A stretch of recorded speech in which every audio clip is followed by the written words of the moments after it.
नमस्कार, सुदर्शन न्यूज में आपका स्वागत है। मैं हूं मुकेश कुमार और आप देख रहे हैं जवाब तो चाहिए।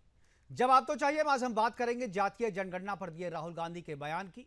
बयान के पीछे बांटो और राज करो के छुपी राजनीति की। और 24 अगस्त को प्रयागराज में संविधान सम्मान सम्मेलन में बोलते हुए राहुल गांधी ने मिस इंडिया में भी आरक्षण की बात से कहानी जो शुरू की थी उसे मोदी सरकार को चुनौती देते हुए खत्म किया। राहुल गांधी ने जातीय जनगणना की वकालत करते हुए कहा कि कोई शक्ति जातीय जनगणना को रोक नहीं सकती। मोदी जी अभी ऑर्डर लागू कीजिए, आप नहीं करेंगे तो दूसरे प्रधानमंत्री करेंगे। अब राहुल गांधी से कोई यह सवाल भी पूछे कि 10 वर्ष पहले तक तो आपके प्रधानमंत्री थे, दूसरे प्रधानमंत्री थे, तब आपने जातीय जनगणना क्यों नहीं करवाई? ओबीसी की संख्या को लेकर योजना आयोग और तेंदुलकर कमेटी में अलग अलग आंकड़ों पर अक्सर विवाद होते रहते थे, तो आपने यह जातीय जनगणना कराकर उस विवाद को सुलझा क्यों नहीं दिया? ओबीसी आरक्षण के लिए अनुशंसा करने वाली मंडल आयोग की रिपोर्ट पर आपने 10 वर्षों तक कुंडली मार करके आप बैठे क्यों रहे? उसे दबाए क्यों रखा? और अंत में जब इसे बीपी सिंह की सरकार ने लागू करने के लिए संसद में रखा तो आपने इसका विरोध क्यों किया? और अब फिर से जातीय जनगणना करने की बात आप क्यों कर रहे हैं? यदि जातीय जनगणना इतना ही क्रांतिकारी कदम है तो फिर कांग्रेस अपने शासित राज्यों में से क्यों नहीं लागू करवा लेती और जातीय जनगणना के आधार पर तैयार विकास का जो रोल मॉडल है वो देश के सामने क्यों नहीं पेश करती? कर्नाटक में जातीय जनगणना कराकर कांग्रेस उसे जारी नहीं कर रही है और राहुल गांधी पूरे देश में जातीय जनगणना कराने का ढोल पीट रहे हैं। लेकिन इस प्रक्रिया में जटिलता इतनी ज्यादा है कि गणना कराना और संख्या के हिसाब से आरक्षण की व्यवस्था करना आसान नहीं होगा। सुप्रीम कोर्ट के 50% के कैप को खत्म करना, हर राज्य के अलग जातीय समीकरण को साधना और फिर धर्म और आस्था के आधार पर एकजुटता बनाए रखना किसी भी सरकार के लिए चुनौतीपूर्ण कार्य है। और बीजेपी शायद यही वजह है कि सैद्धांतिक तौर पे जातीय जनगणना का समर्थन करने के बावजूद इसे करवा नहीं पा रही है। जाति समाज को तोड़ती है और धर्म समाज को जोड़ती है। देश के लिए धर्म और आस्था जरूरी है। विपक्ष में रहकर जातीय जनगणना की मांग करना तो आसान है, लेकिन सत्ता में रहकर इसे पूरा करना बहुत ही मुश्किल है। मिस इंडिया की लिस्ट में दलित, आदिवासी और ओबीसी को खोजने की बात करना तो आसान है, लेकिन इन बातों से समाज में पैदा होने वाले दूरी को पाटना बड़ा ही मुश्किल। मिस इंडिया का आयोजन सरकार नहीं करती, इसलिए ऐसे आयोजनों के लिए इस तरह की बेतुकी बातें करना लीडर ऑफ अपोजिशन को शोभा नहीं देती। सरकार मिस इंडिया के आयोजकों या बॉलीवुड को भी फिल्में बनाने या शो आयोजित करने में जातीय समीकरण का ध्यान रखने के लिए डायरेक्टर्स और प्रोड्यूसर्स को बाध्य नहीं कर सकती। आज अपने प्रोग्राम में हम चर्चा करेंगे कि क्या जातीय समीकरण से विपक्ष समाज को बांटना चाहता है? क्या जातीय समीकरण की मांग एकजुट हो रहे हिंदुओं को बांटने की साजिश है? क्या अमीरी और गरीबी के आधार पर नहीं बन सकती सरकार की योजनाएं? करेंगे चर्चा, और चर्चा को आगे बढ़ाने के लिए हमारे साथ कुछ मेहमान होंगे, उनसे मैं आपका परिचय करवाऊंगा। लेकिन पहले एक छोटी सी रिपोर्ट देखते हैं। रिपोर्ट में ही हमने कुछ नेताओं की प्रतिक्रियाएं भी रखी है, उनको सुनते हैं और रिपोर्ट देखते हैं। उसके बाद मेहमानों से परिचय करवाएंगे और फिर चर्चा की शुरुआत करेंगे। बांग्लादेश में हिंदुओं पर हो रहे हमले पर चुप्पी साधने वाले लोकसभा में नेता प्रतिपक्ष और कांग्रेस नेता राहुल गांधी इन दिनों लगातार जातिगत जनगणना का राग अलाप रहे हैं। ये वोट बैंक का गणित ही है कि इस बार तो उन्होंने चेतावनी भरे लहजे में प्रधानमंत्री नरेंद्र मोदी को घेरा और कहा कि वो जाति जनगणना की देश की मांग को तुरंत पूरा करें, नहीं तो वो अगले प्रधानमंत्री को ऐसा करते देखेंगे। 24 अगस्त को प्रयागराज में एक कार्यक्रम के दौरान उन्होंने कहा था कि हम जाति जनगणना कराएंगे और आरक्षण पर 50% की सीमा हटा देंगे। इसके बाद 25 अगस्त को एक मीडिया समूह द्वारा कराए गए सर्वे को शेयर करते हुए एक्स पर कहा कि मोदी जी, अगर आप जाति जनगणना को रोकने के बारे में सोच रहे हैं तो आप सपना देख रहे हैं। इसे अब कोई ताकत नहीं रोक सकती। आप अभी आदेश लागू करें, नहीं तो आप अगले पीएम को ऐसा करता देखेंगे। राहुल गांधी के इस बयान पर जेडीयू ने हमला किया। जेडीयू सांसद ललन सिंह ने कहा कि बिहार में जाति जनगणना के लिए राहुल गांधी को बैठक में 2 बार बुलाया गया, लेकिन वो एक बार भी नहीं आए। कि राहुल गांधी जी को जातीय गणना पर, जनगणना पर बहुत चिंता हो रही है और बिहार में माननीय मुख्यमंत्री नीतीश कुमार जी ने जब जातीय गणना कराया और उस समय हम लोग INDIA में थे, 2 बैठक हुई मुंबई में, बेंगलुरु में। हम लोगों ने लगातार कहा कि इस पर जातीय जनगणना पर प्रस्ताव पारित करिए। उन्होंने नहीं किया, रिजेक्ट कर दिया इसको। सुश्री ममता बनर्जी के दबाव में अब आज घड़ियाली आंसू बहा रहे हैं। तो वहीं केंद्रीय मंत्री गिरिराज सिंह ने कहा कि राहुल गांधी जमीनी हकीकत से दूर की राजनीति करते हैं। कर्नाटक में जाति जनगणना हो चुकी है, लेकिन ये लोग इसकी घोषणा क्यों नहीं कर रहे? देखिए, मुझे लगता है कि राहुल जी जमीनी हकीकत से दूर रहते हैं, परसेप्शन की राजनीति कर रहे हैं कि परसेप्शन हम बनावे। कर्नाटक में जातिगत गणना हुई है, उसको डिक्लेयर क्यों नहीं करते? कांग्रेस की सरकार है। और देश में जब समय आएगा तो वो होना तय है, वो मोदी जी खुद कराएंगे। कांग्रेस ने नहीं कुछ किया। कांग्रेस ने तो मंडल आयोग की रिपोर्ट को बस्ते में डाला, चाहे श्रीमती गांधी हो चाहे राजीव गांधी हो। Bureau report, Sudarshan news. तो कांग्रेस केवल हल्ला मचाना चाहती है, परसेप्शन की राजनीति करना चाहती है और असल में जो जातीय जनगणना है उससे अपना पीछा छुड़ाना चाहती है, इसका ठीकरा दूसरे के सर पे फोड़ना चाहती है। करेंगे चर्चा को आगे बढ़ाने के लिए हमारे साथ जो मेहमान हैं उनसे मैं आपका परिचय करवा दूं। प्रांजल वाजपेयी है, बीजेपी के प्रवक्ता के तौर पे हमारे साथ जुड़ रहे हैं, और अधिवक्ता सतीश बघेल हैं कांग्रेस के प्रवक्ता के तौर पे, और इसके अलावा राजनीतिक विशेषज्ञ के तौर पे वरिष्ठ पत्रकार प्रेम कुमार जी हमारे साथ रहेंगे। तीनों मेहमानों का स्वागत है और चर्चा की शुरुआत मैं अधिवक्ता सतीश बघेल जी से करना चाहूँगा। अगर तीनों को आवाज़ मिल रही है, सतीश जी क्या आपको आवाज़ मिल रही है मेरी? आवाज आ रही है अभी सतीश जी अगर आपको आवाज़ मिल रही है तो मेरा सबसे पहला प्रश्न है कि जिस जातीय जनगणना की बात राहुल गांधी हर मंच से कर रहे हैं और कल प्रयागराज में भी कहा, उसके बाद एक्स पर पोस्ट भी किया उन्होंने कि अगर आप नहीं करेंगे तो अगले प्रधानमंत्री को करते देखेंगे। आप तो पिछले प्रधानमंत्री तो आपके ही थे, तो पिछले प्रधानमंत्री ने क्यों नहीं किया? बहुत सारे सवाल हैं। गिरिराज सिंह ने भी उठाया कि कर्नाटक में आपकी सरकार है, वहाँ पर जनगणना हो चुका है, तो आप एक रोल मॉडल क्यों नहीं तैयार करते, विकास का रोल मॉडल जो कि जातीय जनगणना पे आधारित हो, तो देश भी उसको फॉलो करे। केवल बातें करके आप लोगों को गुमराह कर रहे हैं। देखिए, हर चीज का एक समय होता है और जब समय की जैसी मांग होती है वैसा काम होना चाहिए। तो मैं समझता हूं जो आज का समय है, जो समय की मांग है, वो जाति जनगणना है। और जाति जनगणना की जो मांग है वो केवल कांग्रेस नेता राहुल गांधी की नहीं है, बल्कि बीजेपी के नेताओं की भी है। गोपीनाथ मुंडे, ठीक है, उन्होंने खुद से कहा था, इसकी डिमांड रखी थी 2018 में। जो गृह मंत्री राजनाथ जी, उन्होंने खुद ने कहा था कि हम जाति जनगणना कराएंगे, तो लेकिन पॉपुलेशन सेंसस भी नहीं करा बीजेपी पाई। इनकार कहाँ कर रही है? 2021 बीजेपी ने इनकार तो किया नहीं, आप ही ने कहा ना समय होता है, तो कराइए। तो आप तो कह रहे हैं समय देखिए, होता है। तो आप एक सेकंड महेश जी, एक सेकंड मुकेश जी, देखिए जो काम कांग्रेस नहीं कराई, जो अगर वो काम बीजेपी करा देती है तो अल्टीमेट तो देश का फायदा होगा, देश के करोड़ों लोगों का फायदा होगा। तो इसमें ये कहना कि कांग्रेस ने नहीं कराया तो हम भी नहीं कराएंगे, इसका मतलब तो ये है साफ साफ। नहीं, बीजेपी ने तो ऐसा कहा नहीं कि हम नहीं कराएंगे, उन्होंने कहा समय आने पे कराएंगे, और आपने भी वही उनका कहा कि मतलब हर एक ये चीज का एक समय होता है। तो मुझे लग रहा है कि अभी जो कह समय, रहे हैं, हाँ मुकेश जी, आपका भी जो सवाल है वो यही है कि कांग्रेस ने नहीं कराया। आप भी ये बोलिए ना, कांग्रेस ने नहीं कराया तो नहीं, मैं बीजेपी कह रहा हूँ कि करा के ठीक है कांग्रेस आप ने इस भी बात नहीं को कहिए। कराया, लेकिन कांग्रेस आज आरोप लगा रही है, तो कांग्रेस के पास तो एक ऑप्शन है ना, आपकी सरकार है 3 राज्यों में, आप करवाइए ना वहां पे। आपने तो कर्नाटक में करवा भी लिया है, तो आप उसके आधार पे जो है आप रिजर्वेशन को आगे बढ़ाइए। जल्द ही आगे बढ़ेगा वो स्टेप, बिल्कुल उसके लिए चल रहा है।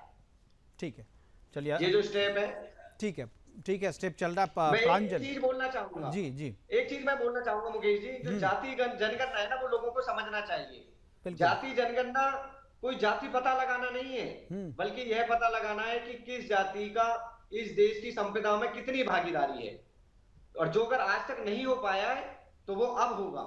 ये राहुल जी चाहते हैं और ये उनकी बहुत अच्छा विजन है, मिशन है। अच्छा, जिसकी संख्या कम होगी, जिसकी संख्या कम होगी उसकी भागीदारी बिल्कुल कम होगी, उसको कुछ भी अधिकार नहीं मिलेगा। उनको बिल्कुल करेंगे, जिनकी कम होगी उनको भी मिलेगा, क्यों नहीं मिलेगा? सबको अपनी संख्या के हिसाब से मिलेगा, इसमें क्यों नहीं है? ठीक है, चलिए प्रांजल जी, प्रांजल जी बताइए, जवाब दीजिए भाई। जय श्री कृष्ण, जय श्री राम। जय श्री राम। हाँ जी, बताएं। जी बताएं, कांग्रेस कह रही कि भाई आप भी तो पहले, गोपीनाथ मुंडे ने भी किया था, राजनाथ सिंह ने भी कहा था, तो भाई पर आप करवा क्यों नहीं लेते? आप तो, आपका जब इनकार नहीं है, सैद्धांतिक तौर पे आप लोग भी को आपको भी लगता है, और बिहार में आपने करवाया भी, तो वो भी ठंडे बस्ते में है। जब कर्नाटक में इन्होंने करवाया वो भी ठंडे बस्ते में है। तो भाई अगर करवाना है तो करवाइए, नहीं करवाना है तो ऐलान कर दीजिए जो नहीं करवाएंगे। लोगों को बीच में क्यों कंफ्यूज करके रखा है? हाँ मुकेश जी, मैं समझ गया, मैंने आपकी चर्चा बड़े ध्यान से सुनी। मैंने माननीय कांग्रेस के प्रवक्ता के दलीलें सुनी, काफी खोखली और बचकानी दलीलें थी, खैर उन पर चर्चा नहीं करेंगे। अभी चर्चा होनी इस बात पर चाहिए कि कांग्रेस की मंशा क्या है। कांग्रेस की मंशा क्या है? ये जातिगत जनगणना को लेकर ऐसा पागलपन क्यों मचा हुआ है, इतना डेस्परेशन क्यों? दरअसल हुआ क्या, 2014 के चुनाव के बाद हिंदुओं में एकता, हिंदुओं में जाति की जो विषैली बेड़ियां थी उसको तोड़कर इन्होंने धर्म के नाम पर वोट देना शुरू कर दिया। हिंदुओं ने एकत्र होकर अपने धर्म के लिए, समाज के लिए, विकास के लिए वोट देना शुरू किया। 2014 के बाद 2019 में भी वही परिणाम हुए। उसके बाद कांग्रेस ने तरह तरह की यात्राएं करी, सब तरह के जतन करे, फलाने आंदोलन, ढिमाके आंदोलन, कुल मिला के रिजल्ट निकला नील बटा सन्नाटा। 40 वाली कांग्रेस 5-7 सीटें बढ़कर 50 पर पहुंच गई। लगभग सभी प्रदेशों में स्थिति बहुत अच्छी नहीं थी। एक आध राज्य, कहीं पंजाब, उत्तराखंड, कुछ आइलैंड्स थे इनके बढ़िया परफॉर्मेंस के, जैसे कर्नाटक। ज्यादातर भाजपा के गलतियों की वजह से इनको, मतलब ये वो कांग्रेस के लिए वोट नहीं था, वो एंटी बीजेपी वोट था। अब इसके बाद राहुल गांधी के जो एक इंटरनेशनल जो अलायंस के साथ जो इनके रणनीतिकार हैं या जो भी इनके सलाहकार हैं, जो भी इनकी बैकग्राउंड स्ट्रेटजी है, ये बात तो समझ आ गई। कांग्रेस की जो पुरानी रणनीति थी, जैसे समाजवादी पार्टी का एक वोट बैंक का कॉम्बिनेशन होता है, मुस्लिम यादव, आरजेडी का मुस्लिम यादव, उसके साथ एक किसी हिंदू जाति का वोट लेकर उसको बरगला कर ये विनिंग कॉम्बिनेशन बनाते थे। वो विनिंग कॉम्बिनेशन लगभग कहीं बढ़ता था 30 से 35%। उस 35% के बदौलत उत्तर प्रदेश में मायावती ने, फिर बाद में मुलायम वाजपेयी जी, मुझे मैं आपको बता रहा हूं, मुझे एक चीज बताइए। नहीं एक चीज, मैं आपको मूलतः बता रहा हूं। नहीं, ये सबको पता है, ये सबको पता, आप जो कह रहे हैं ना, ये सोशल इंजीनियरिंग सबको पता है। ये सोशल इंजीनियरिंग नहीं, कुल मिला के हिंदुओं को तोड़ने की रणनीति है। इस जातिगत जनगणना को लेकर इंदिरा गांधी के 1983 की अगर आप स्वतंत्रता दिवस की, नहीं आप देखिए, कांग्रेस ने जो कहा है, कांग्रेस का कहना है कि भाई जात का पता लगा करके सरकार जो है कल्याणकारी योजनाएं जो है नंबर के हिसाब से बनाएगी। आप इसको मानते हैं तो ठीक है, नहीं मानते हैं तो क्यों नहीं मानते, ये बताइए। भारतीय जनता पार्टी का टॉप ब्रास कुछ भी कहे, मुझे लगता है ये खाली हिंदुओं को तोड़ने की रणनीति है। इस तरह की राजनीति देश को बहुत ही गर्त में धकेल देगी, जहां पर हम जाति देखकर देश में रणनीतियां बनाएंगे। क्या हम ये देख के बनाएंगे क्या कि मुसलमान कितना है? क्या हम देख के बनाएंगे कि हिंदू कितना है? क्या देख के बनाएंगे 2% सिख है तो उसकी भागीदारी 2% ही होनी चाहिए किसी पर्टिकुलर जॉब के अंदर? क्या ये देखेंगे कि 2% सिख है तो खाली 2% चीजों में उसकी भागीदारी होनी चाहिए? अगर 5% किसी सिख की भागीदारी हो जाएगी तो उस सिख को क्या हम धक्के देके बाहर निकालेंगे कि ये तुम्हारा अधिकार क्षेत्र नहीं है, यहाँ पर फलाने का अधिकार क्षेत्र है?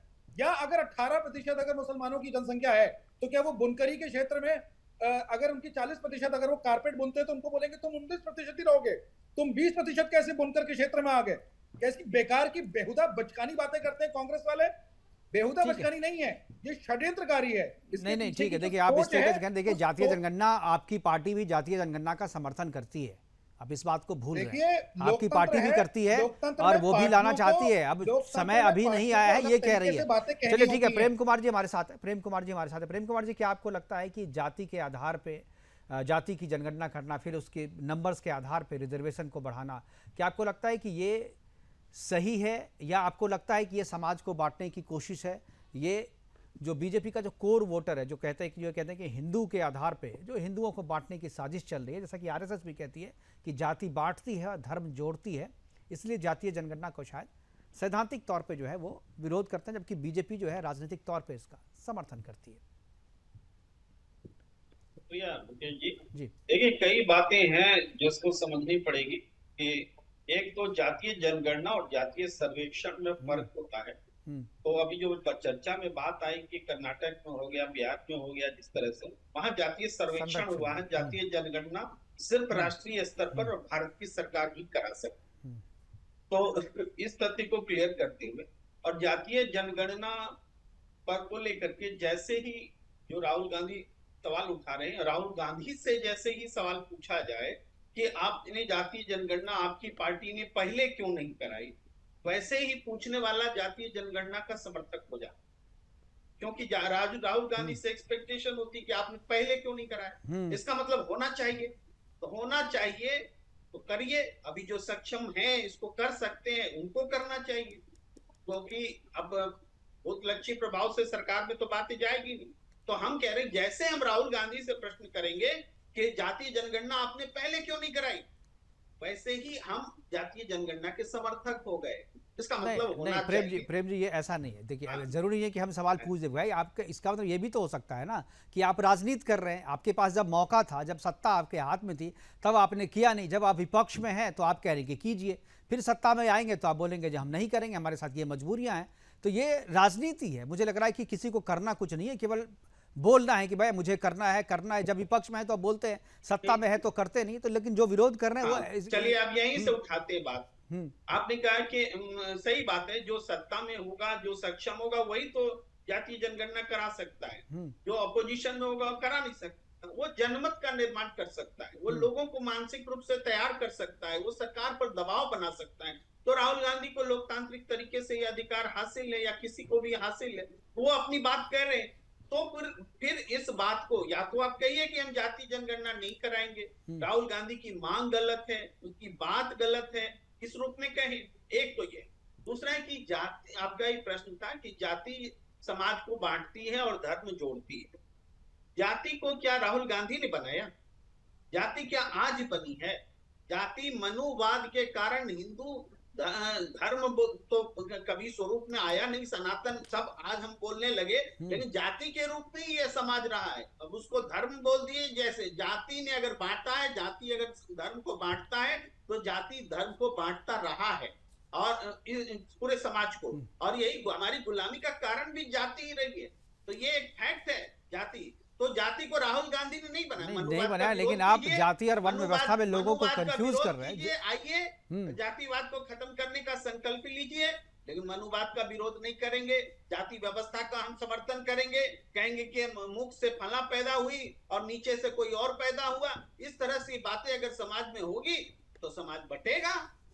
राहुल गांधी ने थोड़ा समाज बांटा, जिसने जातियां बनाई उन्होंने समाज बांटा है। जिस सिद्धांत पर चल के जातियों को बना रहे हैं उसने समाज को बांटा है।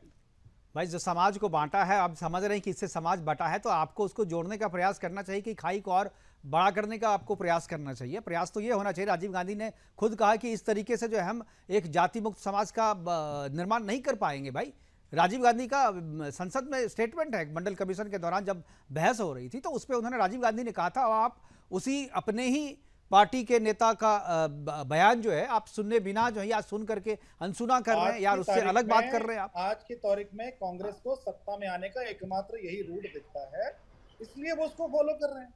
ना इंदिरा गांधी से आपको लेना देना है, ना राजीव गांधी से लेना देना है। राहुल गांधी बाकियों के हाथों का कठपुतली बना हुआ है और वो उस तरह की अनर्गल बयानबाजी तब तक करेगा जब तक सतीश जी मैं आऊंगा आपके पास, आ रहा हूं। देश को आग में नहीं झोंक देंगे माननीय राहुल गांधी जी, तब तक वो उस तरह के बयानबाजी करते रहेंगे। ठीक, सतीश जी देखिए, जो जाति जनगणना की मांग उठ रही है वो इसलिए उठ रही है कि जो एसटी, बीसी, एसटी का जो रिजर्वेशन है वो पूरी तरह से खतरे में है। अभी अभी केंद्र सरकार लेटरल एंट्री के माध्यम से, हाँ ठीक है बोलिए, आवाज आपकी फ्रीज हो रही है, स्टेप बैक लिया जब विपक्ष ने उसका विरोध किया। तो ये लेटरल एंट्री क्या है? ये आरक्षण खत्म करने की एक स्ट्रेटेजी थी उनकी। ये लेटरल एंट्री की शुरुआत किसने की थी? लेटरल एंट्री की शुरुआत किसने की थी? नहीं, किसने की थी शुरुआत? एक सेकंड। हाँ। यूपी के अंदर Yogi Adityanath ST, ST, OBC की जो रिजर्वेशन है उस पर कैप लगा देते हैं, और सबसे बड़ा जो रिजर्वेशन के लिए खतरा है वो एनएफएस है, नॉट फॉर सूटेबल। एक प्रश्न पूछेंगे पटेल साहब आपसे, बघेल साहब, लेटरल एंट्री का जो ये सिस्टम था एससी ओबीसी शुरू और कब हुआ एसटी के था? खिलाफ। किसने शुरू किया था इनका तो लेटरल दिमाग एंट्री ना का? कैसा था? एक्चुअल में देखो, मैं बिल्कुल स्ट्रेट फॉरवर्ड बोल देता हूँ। हाँ बोलिए ना। सदियों से जिनका शोषण हुआ वो आज भी यही मेंटेलिटी दिमाग में गोबर भरा हुआ है कि भैया उन्हें जैसे चूसना था पहले चूसते आए हो सदियों से। अरे और भी चूसते आप अपनी भड़ास बाद में आज तो निकालिएगा, कम से कम पहले आप ये सोचो। बताइए लेटरल एंट्री की आज तो शुरुआत सोचो किसने पहले करी नहीं, आप थी? बारे देखिए में। देखिए ये चीज नहीं, आप पॉलिटिकल जो बात कर रहे हैं, आप लेटरल एंट्री का विरोध कर रहे हैं, कांग्रेस के प्रवक्ता आप है। लेटरल एंट्री की शुरुआत किसने की? यही ये पूछ तो रहा हूं आपसे, बस खत्म कर दीजिए। ये इसका बताइए जवाब ना, दीजिए। लेटरल एंट्री किसने शुरुआत की? 2006 में कांग्रेस ने शुरुआत की थी सबसे पहले लेटरल एंट्री से। इसका मतलब कांग्रेस आरक्षण मुकेश खत्म जी, करना हाँ। चाह रही थी। बताइए। एक समझ पहले लीजिए। बताइए हाँ हाँ कि ना? बताइए। लेटरल एंट्री जो की शुरुआत किसने करी थी? प्राइवेटाइजेशन का भी शुरुआत डॉक्टर मनमोहन ने लेटरल की एंट्री की थी। शुरुआत किसने हाँ। करी तो थी? वो इस बात का हाँ या ना में नवाज? एक मिनट सुनिए। प्राइवेटाइजेशन की भी शुरुआत डॉक्टर मनमोहन सिंह ने की थी 19 लेटरल एंट्री की जब वो शुरुआत फाइनेंस मनमोहन सिंह ने मिनिस्टर करी थे। थी। वाजपेयी जी, तो इसका वाजपेयी जी मतलब बीच ये में, है कि वाजपेयी जी मैं आऊंगा बीच में, बीच में मत है। बोलिए, बीच में मत बोलिए, मैं आऊंगा आपके पास जी। बोलिए सतीश जी। तो इसका मतलब ये नहीं है, वो सिचुएशन देखी जाती है कि किस सिचुएशन में प्राइवेटाइजेशन करना है, किस कंपनी का करना है। लेकिन प्राइवेटाइजेशन आज 47 कंपनियों का प्राइवेटाइजेशन कर दिया है जो गवर्नमेंट कंपनियां हैं। तो कहने का मतलब ये है कि एक नहीं, आप देखिए, कांग्रेस पे सवाल इसलिए उठाए जा रहे हैं कि जो भी नीतियां अभी चल रही है, कांग्रेस की बनाई नीतियां ही जो अगर आगे बीजेपी ले जा रही है, तो आप उसका इसलिए विरोध कर रहे हैं कि बीजेपी कर रही है। जो जातीय जनगणना का विरोध जो है आप खुद करते थे, मंडल कमीशन का विरोध आपने पार्लियामेंट के अंदर में किया। 10 साल तक आप जो है रिपोर्ट लेकर के बैठे रहे, आप उसको लागू नहीं किए, और अब जो है आकर के आप कह रहे थे जातीय जनगणना कराइए। तो लोग कहेंगे ना कि कांग्रेस ढोंग कर रही है, जब सत्ता में आएगी तो हो सकता है फिर से आप बैठ जाए, नहीं कराएं। आप क्या गारंटी है इस बात मुकेश की? भाई, आपका सवाल ये होना चाहिए सत्ता पक्ष से। बीजेपी नहीं, के सत्ता प्रवक्ता पक्ष बैठे हैं, सत्ता उनसे पक्ष पूछिए ने कि वो सत्ता क्यों पक्ष नहीं ने कर तो रहे हैं। सत्ता पक्ष ने मना बिल्कुल ठीक है। 20 सतीश साल सतीश जी पहले, सतीश जी 50 मैं आऊंगा, साल पहले की मैं ये बात सवाल करते पूछूंगा, रहेंगे। मैं आऊंगा आपके पास, प्रेम कुमार जी के पास भी चलूंगा। अभी हमारे पास छोटे से ब्रेक का वक्त हो रहा है, वापस लौटेंगे तो चर्चा यूं ही जारी रहेगी, जाइएगा कहीं नहीं।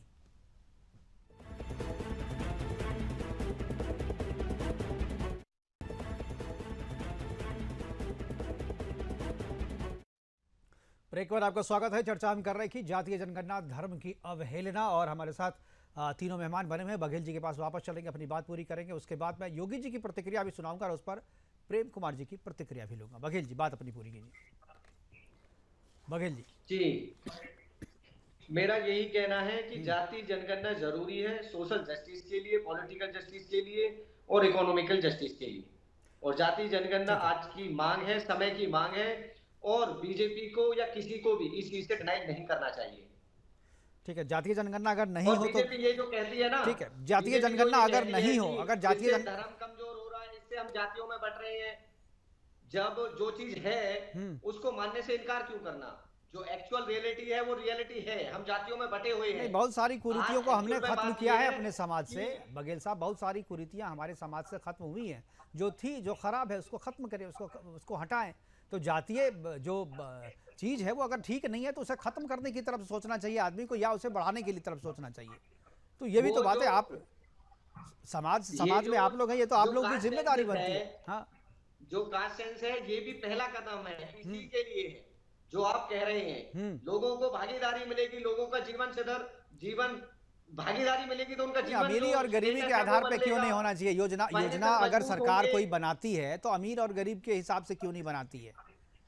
इनकम ग्रुप के हिसाब से क्यों नहीं? जात के हिसाब से बताना क्यों जरूरी है? ये इस बात का कोई एक रोड मैप तो दीजिए। आप लोग जो जातीय जनगणना की मांग कर रहे हैं उनको ये भी तो देना चाहिए। ये रोल मॉडल एक बना के दीजिए ना विकास का। जो जातीय जनगणना हम कर लेंगे तो इस तरीके से विकास होगा, तो लोगों को विश्वास होगा, तो लोग करवा लेंगे। लोगों का भी मान लीजिए खेल पॉलिटिकल पार्टी आगे में आपस में बैठ करके समझौता कर ले और जनता को उसके बारे में कोई कन्विंस ही ना करे, तो ये भी तो सही नहीं है। नहीं, हालांकि ये कैसे पता लगेगा? ये बताइए आप, यही तो मैं पूछ रहा हूँ, कैसे पता चलेगा? इसी को पता लगाने के लिए तो कास्ट सेंसस जरूरी है। आप अमीर और गरीब कास्ट सेंसस में तो भाई अमीर और गरीब के आधार पे जनगणना तो होती ही है ना, उसमें इनकम लिखा जाता है ना। बीपीएल और आईपीएल वो तो कहा जाता है ना, एबीएल बीपीएल ये सब जो है वो तो जनगणना में आ ही जाता है ना। सारी चीजें योजना आयोग के पास, नीति आयोग के पास ये सारी रिपोर्ट होती हैं। तेंदुलकर कमेटी ने भी ओबीसी की संख्या बताई थी, योजना आयोग ने भी ओबीसी की संख्या बताई। तो उस समय बहुत सारी एजेंसियां हैं सरकार के पास जो सर्वेक्षण करती है और संख्या बताती है, लेकिन आप पार्टिकुलर कास्ट पूछ करके अगर जनसंख्या जानना चाहते हैं तो मुझे लॉजिक इसके पीछे नहीं पता चल रहा है। एक बार योगी जी को सुनाते हैं, जो राहुल गांधी ने जो बयान दिया था उस पर योगी जी ने क्या कहा, एक बार योगी जी को सुनते हैं। उसका प्रेम कुमार जी के पास जाएंगे इनकी प्रतिक्रिया लेने के लिए। एक बार योगी जी को एक बार सुनाएं। पीसीआर। राष्ट्र से बढ़कर के कुछ नहीं हो सकता, कुछ नहीं हो सकता। और राष्ट्र तब सशक्त होगा जब हम एक रहेंगे, नेक रहेंगे, तभी नेक रहेंगे। बटेंगे तो कटेंगे। आप देख रहे हैं ना, बांग्लादेश में देख रहे हो ना, तो वो गलतियां यहां नहीं होनी चाहिए। बटेंगे तो कटेंगे, एक रहेंगे तो नेक रहेंगे, सुरक्षित रहेंगे और समृद्धि की पराकाष्ठा को पहुंचेंगे। प्रेम कुमार जी, बटेंगे तो कटेंगे, एक रहेंगे तो नेक रहेंगे, समृद्धि की तरफ बढ़ेंगे। क्या आपको लगता है कि यही जवाब है राहुल गांधी का? देखिए, किसी समय में कहा जाता था कि अगर हम एक नहीं रहेंगे तो फिर से गुलाम बना लिए जाएंगे। वो भाषा बदल कर कहाँ आ गई? बटेंगे तो कटेंगे। और उदाहरण में बांग्लादेश है, तो बंटना और कटने वाली बात विद इन इंडिया हो रही। इंडिया के भीतर कौन बांटेगा कौन काटेगा एक दूसरे को, ये बहुत सांप्रदायिक भाषण है। और अगर हम देश को एकजुट करने की बात करें और राष्ट्र का मतलब सिर्फ स्पष्ट करें ना, राष्ट्र का मतलब क्या हो? बीजेपी की अवधारणा तो राष्ट्र का मतलब हिंदुत्व ही राष्ट्र है, धर्म के आधार पर ही राष्ट्र होता है। सावरकर की माने तो दो राष्ट्र का सिद्धांत लोग फॉलो करते हैं। तो दो राष्ट्र का सिद्धांत सावरकर का थोड़ी था, सबका था, जिन्ना का था, सावरकर का था, सबका था दो राष्ट्र का सिद्धांत। जिंदा क्यों कांग्रेस का नहीं था? जिक्र कर रहे हैं, कांग्रेस का कभी दो राष्ट्र का सिद्धांत नहीं रहा भाई। फॉलो तो उन्होंने नहीं किया ना, करवाया तो उन्होंने नहीं रहा, घोषित रूप से कभी नहीं रहा, घोषित रूप से हमेशा रहा। कांग्रेस ने थोड़े ब्रिटेन का एक प्रस्ताव था, ब्रिटेन का राज था, उसमें दोनों पक्ष को मानना था। कोई पंडित जवाहरलाल नेहरू का या भारत में किसी का सरकार थोड़ी थी कि जिसने बांट दिया, ठीक है, किसी ने बांट दिया। तब सारे लोग थे उसमें, बाबा साहब अम्बेडकर भी थे, श्यामा प्रसाद मुखर्जी भी थे, सब लोग थे उस लीडरशिप में। भाई एक का नाम कैसे लेते? हाँ तो ठीक है ना, वहां भी बटे थे, वहां भी बटे थे तो कटेंगे। और अभी भी आप धर्म के आधार पे आप एक रहेंगे तो ठीक है, और यहाँ भी बटेंगे तो कटेंगे। तो आपको जातीय एकता, धार्मिक एकता आपको बुरी क्यों लगती है प्रेम कुमार जी? धार्मिक एकता अगर है तो आपको बुरी क्यों लगती है? धार्मिक सहिष्णुता, एक साथ मिलकर रहना, एक साथ ये हमें प्रिय लगती है। धार्मिक एकजुटता, सब अपने अपने एकजुट रहे तो धर्म ही। मुख्यमंत्री और प्रधानमंत्री की कुर्सी आपको धर्म के आधार पर देश चलाने थोड़ी दी गई है। हिंदुस्तान की 140 करोड़ जनता आपकी है, इसलिए आपके प्रदेश के चाहे किसी भी धर्म का व्यक्ति क्यों ना हो, सब आपका है। आप सिर्फ एक तो कौन कह रहा है कि हमारा नहीं? जात के आधार पर बांट देंगे तो हमारा नहीं होगा क्या? नहीं, आप अभी योगी आदित्यनाथ के बयान पर बात कर रहे हैं ना, उन्होंने तभी जात के आधार पर कुछ बोला नहीं। उन्होंने कहा संदर्भ उनका यही था, संदर्भ उनका यही था कि आपको जात के नाम पे अगर आप बांटोगे। प्रेम कुमार जी, आपको बुरा बहुत लग रहा है क्या? बांग्लादेश में हिंदू कट नहीं रहे क्या? पाकिस्तान में हिंदू कटता नहीं है? आपको वहां पे अपने दलित भाई बहनों के लिए क्या दुख नहीं होता है जो वहां पर कटते हैं? वो उनकी एक ही आइडेंटिटी है, वो है हिंदू, इसलिए वहां पर वो कट रहा होता है। आप वही करना चाहते हैं भारत देश में, जिन जिलों में पाकिस्तान से अलग हुआ था, सीमा से नीचे चली गई है, वहां पर हिंदुओं का रहना मुश्किल है। कुमार जी, आपको इतने ही तलवे चाटने का मन करता है मुसलमानों का, राजनीतिक विश्लेषण मत लिखिए। आप लिखिए मुस्लिम राष्ट्रीय मंच का मुसलमानों के प्रवक्ता मत बनिए। यहाँ पर इतना भी धैर्य नहीं है कि आप सही ढंग से बात कर सकें, बात करने का भी धैर्य नहीं है आपको, और उस सच्चाई को मानने को नहीं तैयार है। आप जबरदस्ती कोई बात हमें सच्चाई बता नहीं, मुसलमानों के प्रवक्ता यहाँ पर बैठे हुए हैं। प्रांजल जी, आप व्यक्तिगत मत होइए, व्यक्तिगत आलोचना मत कीजिए। आप व्यक्तिगत टिप्पणी। हेलो, ठीक है। व्यक्तिगत अरे टिप्पणी। बीजेपी के हिंदू प्रवक्ता को आप पिछले cool 20 down दिनों से रखिए। कितने हिंदू कट गए यहाँ बांग्लादेश कोई के अंदर। डिबेट हो रहा है, झगड़ा नहीं हो रहा है, बदतमीजी से बात ना करें प्रेम कुमार जी से, बदतमीजी नहीं चलेगी बिल्कुल भी डिबेट में। बदतमीजी नहीं कर रहा, आप आपके मैंने आपके प्रेम साथ कुमार में जी के- ये अपनी बात रख रहे हैं, ठीक है, आप व्यक्तिगत मत होइए, लेकिन एक चीज जो सवाल में मुकेश जी, आप हाँ। उनके सिक्योरिटी गार्ड के मुकेश जी, पल्लेदार हैं। ठीक वो है। प्रेम कुमार जी कुमार के जी जो सवाल बात नहीं कर है, रहे हैं वो वो बोल बहुत ही पाएंगे। अच्छी बात कर रहे हैं, हमें क्या सुननी चाहिए उनकी बात। हाँ, आप वो प्रेम कुमार ये जी सुनने कितने रखते हो ये बताओ। ये बीच में बकवास कर रहे हैं, ये गलत भाई कर उनको रहे हैं। अच्छा नहीं लग रहा है तो वो सुनेंगे तो रही नहीं, आप उनको भी तो अपनी प्रेम बात कुमार जी रखने की का अधिकार है ना, वो भी कर रहा है। मैं एक चीज बोलिए, मैं बोलिए, लेकिन उसमें तहरीर प्रांजल से बोलिए। ऐसा है, प्रांजल बांग्लादेश में जो हिंदू मर गए, आप लोगों के कहने से नहीं उसपे डिसाइड होगा कि वहां मरे हैं कि नहीं मरे हैं। नहीं बांग्लादेश के हिंदुओं की यूनिटी हिंदुओं क्या को होती है? बचाने के लिए हमारी सरकार ने कौन से प्रयास किए, ये बोलना चाहिए बीजेपी। नहीं ठीक है आप लेकिन क्या प्रयास किए आपने बांग्लादेश नहीं के बचा रहे हैं हिंदुओं को क्योंकि बचाने के लिए? हमारी सीमा के भीतर में नहीं नहीं है, बचा लेकिन पा रहे हैं। नहीं क्योंकि हमारी सीमा के भीतर में नहीं है तो हम कैसे बचाएंगे उनको, नहीं, जो आप करना BSF प्रयास वो को कर रहे हैं, लगा के लेकिन रोकते हैं। लेकिन आप नहीं, नहीं नहीं नहीं, आप नहीं देते। नहीं आप उदाहरण से समझ तो आप सकते हैं ना, चाहते हैं। बांग्लादेश आपकी में जो बांग्लादेश राजनीति में है, जाति के आधार पे कांग्रेस का हिंदुओं की षड्यंत्र हत्या नहीं हो रही है, भारत को कई टुकड़ों में वहां पर बांटना। हिंदू के नाम पे हत्या हो रही है, आप वो केवल हिंदू है, और वहां के जितने भी राजनीतिक विश्लेषक ना लिखें, इनको हाँ। लिखें मुकेश कांग्रेस का जी वही- प्रवक्ता, जिनको कांग्रेस जी, के बोलने जाने पर इतनी आपत्ति हो रही है। बारी प्रेम बारी से कुमार बारी के बारी आगे से देखिए, प्लीज कांग्रेस का प्रवक्ता। प्रांजल जी प्लीज आप प्रेम जी बोलिए। मुकेश जी यहीं पर तो हम बात कर रहे हैं। चलिए हिंदू वहां पर मारे जा रहे हैं, हम प्रांजल जी की बात से सहमत हैं, लेकिन बचाएगा कौन? हिंदुस्तान की ताकत बचाएगा बचाएगा हिंदुओं की कोई एकता, नहीं, बोलने नहीं लेकिन देगा हम बांग्लादेश उनसे न बने। सीख लेकर के भारत में तो बचाएगी एकजुटता हिंदुओं ला की सकते हैं एकता, ना। ताकि दूसरा बोलने तो बांग्लादेश दीजिए, ना आप बने। एक लाइन नहीं आप बोलने लोगों की देते सारी हैं। हरकतें दूसरा बीजेपी तीसरा को बांग्लादेश काम नहीं बनाएगी करना यहाँ है। पर। आप एक लाइन नहीं बोलने देते हैं, कैसे बात करेंगे? अरे आप तो डिबेट पूरी कर बात हैं कर कि रहे थे झगड़ा कर रहे हैं? प्रांजल, ठीक है एक बार चलिए, आप हमारे चर्चा पास कर समय रहे की हैं कमी कि हो रही झगड़ा है, कर रहे हैं? ठीक है प्रांजल एक बार बोलने दीजिए, जी बोलिए प्रेम कुमार जी। हम सिर्फ छोटी सी बात 2-3 लाइन में ही बोलता हूँ हाँ। कि ये हिंदुस्तान जो है, बांग्लादेश को हिंदुस्तान ने बनाया है, और हिंदुस्तान के रहते हुए कहते हैं कि अमेरिका ने आकर के ऐसा वैसा कर दिया। अरे हमारी क्या विदेश नीति फेल हो गई? हम हिंदुओं की रक्षा बांग्लादेश में नहीं कर पा रहे हैं, कहाँ करेंगे? ये हमारा फेल्योर। जवाब देना चाहिए बीजेपी को, क्यों हिंदू कट रहे हैं, क्यों मारे जा रहे हैं? तो आप ये उल्टा कह रहे यहाँ हैं कि पर बंगाल में राजनीतिक विमर्श आपके बना कहने करके का एक आपस में मतलब लड़ रहे हैं। प्रेम कुमार जी आपके आपस में क्यों लड़ रहे हैं? प्रेम कुमार जी आपके कहने का एक मतलब ये भी हुआ कि बंगाल में चूंकि हम नहीं बचा पा रहे थे इसलिए हम हिंदुस्तान में भी कटवा दें। बांग्लादेश की बात कर रहा हूँ, तो बांग्लादेश की बात कर रहा हूँ ना, बांग्लादेश हमारी सीमा में नहीं है, कूटनीतिक स्तर पे जो किया जा सकता है वो भारत कर रहा है, बांग्लादेश बनेंगे। देश कर रहा नहीं कर रहा है, है और ना। यही कह रहे हैं कि अगर बांग्लादेश कर- बांग्लादेश सबसे पहले भारत में प्रेम कुमार जी बांग्लादेश कटेंगे। जैसी स्थिति नहीं हो, इसीलिए धर्म के नाम पे एकजुटता हो, और धर्म के नाम पे जी करें। कांग्रेस क्यों धर्म के नाम पर एकजुट है? क्यों कांग्रेस ये मानती है कि हिंदू मुझे वोट नहीं करेगा? क्यों मानती है कांग्रेस?